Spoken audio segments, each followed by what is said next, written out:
নারীরা কখনো অভাবের কারণে সংসার ছেড়ে যেতে দেখিনি।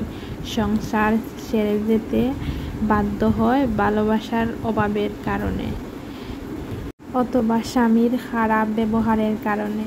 একটা পলিথিনের ব্যাগ যেমন বছরের পর বছর মাটির নিচে চাপা পড়ে গেলেও পচে যায় না, ঠিক তেমনি অপমান জিনিসটা এবং অবহেলা জিনিসটা বছরের পর বছর মনের অতলে তলিয়ে গেলেও মন থেকে কখনো মুছে যায় না।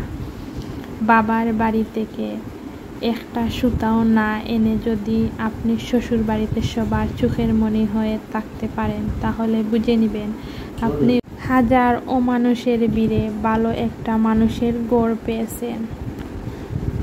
এটাই সত্য যে মধ্যবিত্ত ঘরের ছেলে হোক মেয়ে হোক, তাদের স্বপ্নগুলো অন্যরকম থাকে।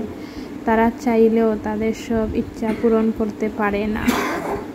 দুঃখের সময় যারা আমাদেরকে মেন্টালি সাপোর্ট দেবে, তাদেরকে সবাই মনের ভিতরে রেখে দিও।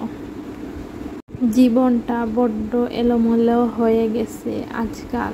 কোথায় আছি, কোথায় যাচ্ছি, আমি ঠিক কী চাই তাও জানি না। বারবার ভেঙে যাচ্ছি, শুধু উঠে দাঁড়াবার শক্তিটুকুও যেন নেই আর। বারবার ব্যর্থ হচ্ছি শুধু, অথচ ভবিষ্যৎ নিয়ে এক আকাশ সমান চিন্তা ঘুরে আমার মাথায়। এভাবে ভাবতে ভাবতে আমার আরেকটা ভুল হয়। হে আল্লাহ, সংসারটা সহজ নয়, কিন্তু আমি তো তোমার উপর ভরসা করেই শুরু করেছিলাম।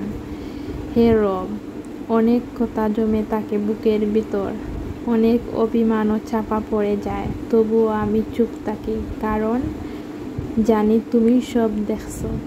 হে আল্লাহ, ঘরের মানুষ বুঝে না, সব সময় তাদের কথায় কষ্ট পাই, তবুও চিৎকার করি না, কারণ তুমি সব শুনো।